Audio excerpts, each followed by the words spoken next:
Lions Commanders this Saturday for the divisional round. Let's talk Lions. Woo! Welcome back to an all-new episode here. Let's talk Lions. My name is Jay. Thank you for hanging out. Thank you for being here as the Lions are headed, as the Commanders are headed to Detroit for the divisional round. Two things regarding the Commanders before we even get into this. One good, one bad. First, the good. When I look at Washington, something I gotta just, for any Commanders fans out there, as I made a video earlier this week, just want to let you know how much I really do respect what Washington has done under Dan Quinn, what the franchise, the organization's done after being in the amount of turmoil that they were in.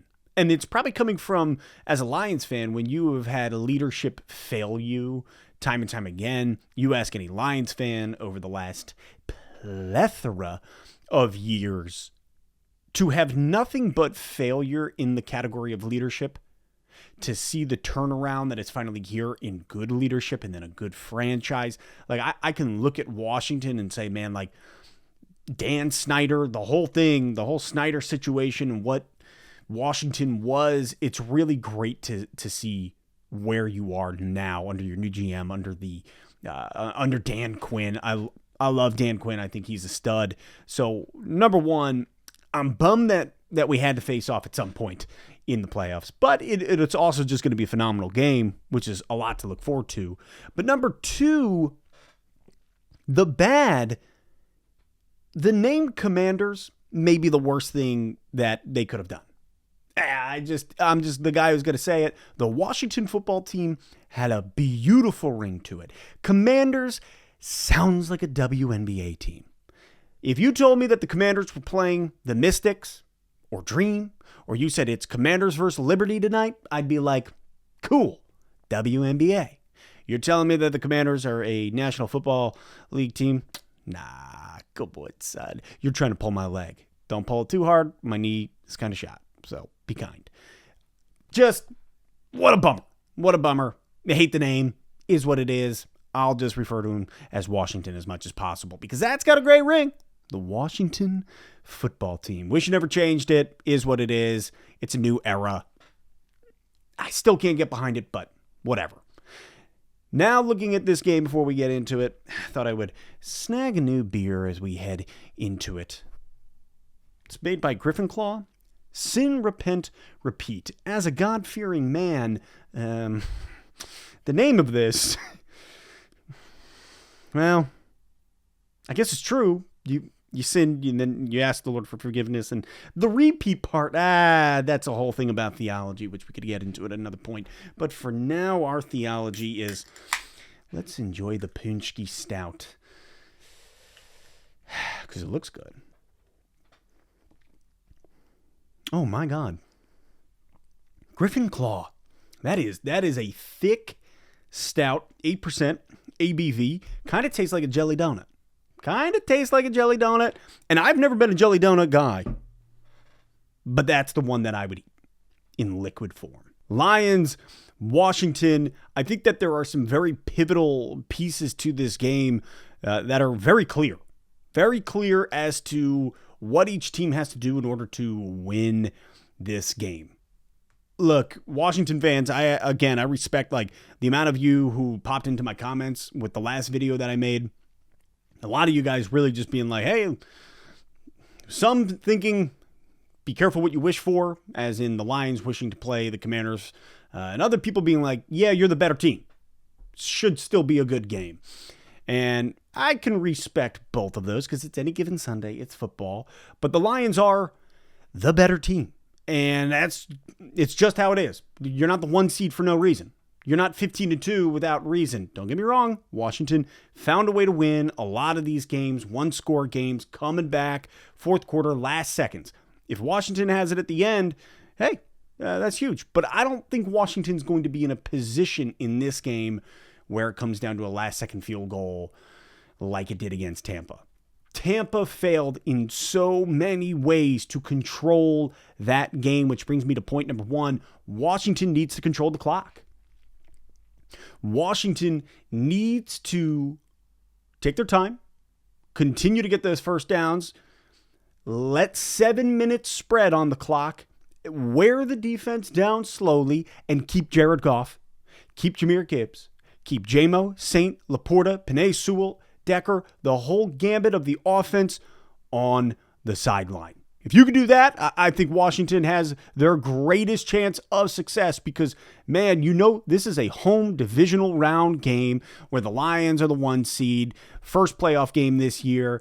And if you can keep those boys from warming up and getting cooking, that's your opportunity.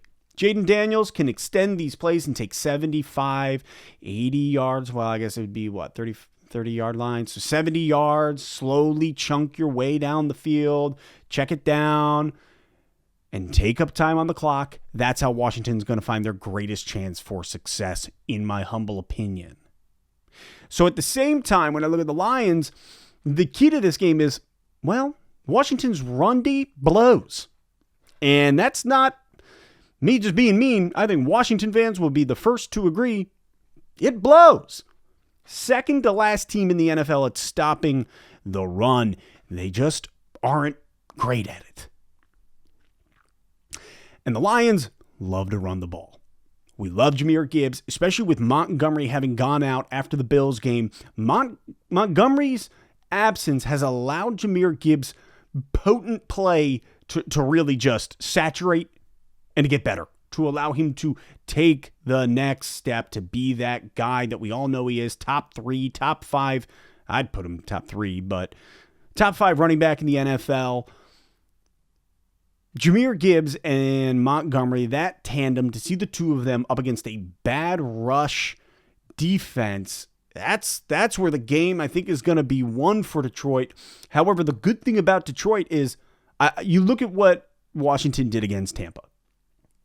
Tampa said, we're going to run the ball because we know your run defense blows. But they stack all the guys up front, and Tampa said, we're going to just keep trying to run the ball. Baker threw for what? 16, 18? I think it's 18 times total. 15 for 18. They just didn't give up on trying to run the ball. Washington stood their ground, did a great job, and it took forever for Tampa to start getting rolling. Well, the good thing about the Lions is we don't need to run if we don't have to run. When you've got St. Brown and J-Mo and Laporta and Khalif is back, Jahmyr Gibbs checking down, the Lions offense is so high caliber, scoring in the last 5 games over 31 points per game. This is just another opportunity to showcase that.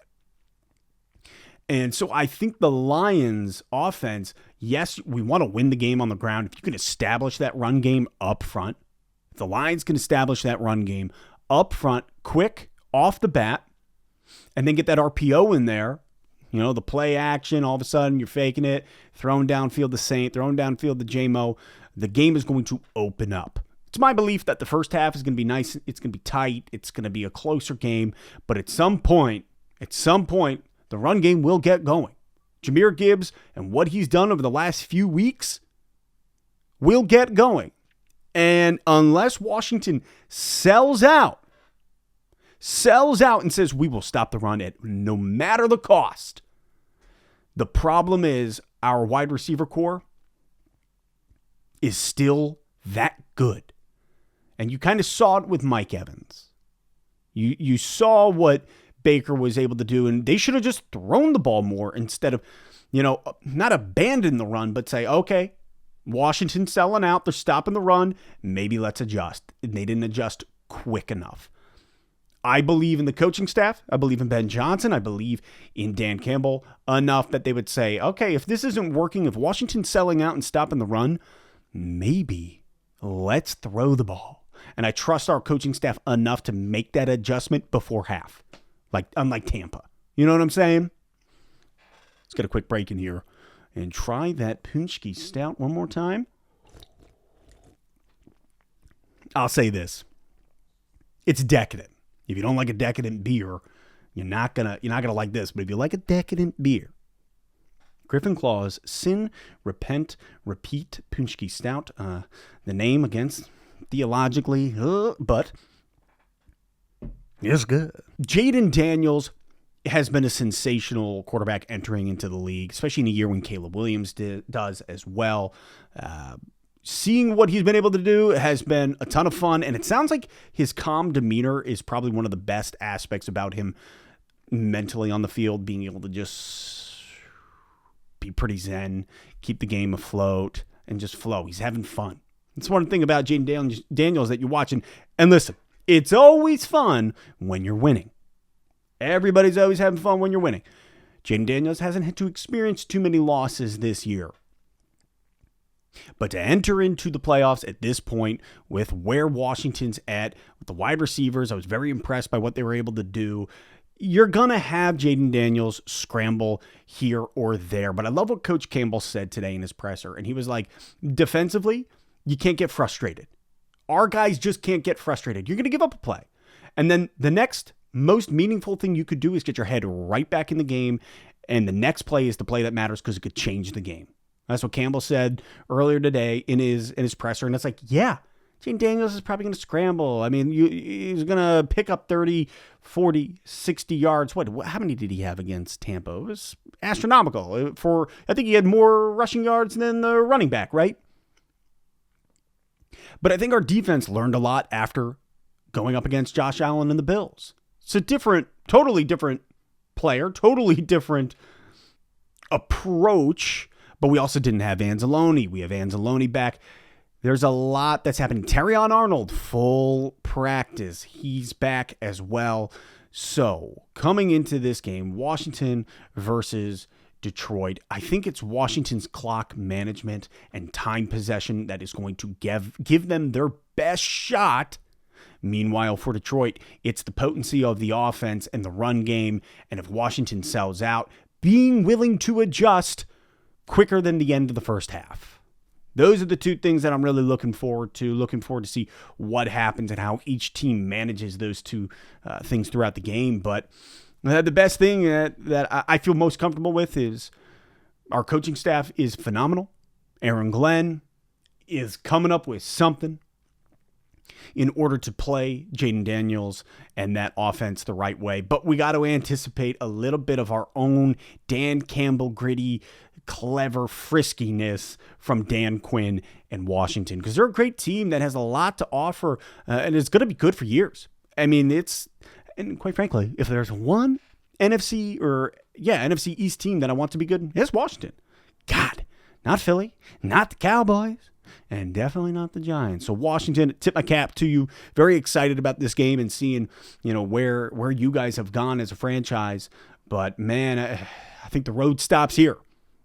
In Detroit. So hopefully the boys are rested up, feel good, and ready to go, ready to squash Washington and move on to the NFC Championship game. I'm pretty sure I heard that Washington hasn't been to an NFC Championship game in 33 years. So they got a lot riding on this. But so do we, because it's been 1 year since we've been there, and we have unfinished business. So that is it. That is it for today. Probably cover a little bit more as we get a little bit closer, but Saturday night, super excited. And if you haven't yet, pop out, hit Kroger. This was for 4 of them. I think it was like $8, some sale. It's really good. It's pretty good. Griffin Claw, sponsor me. Do it now, please. And that's it here on Let's Talk Lions.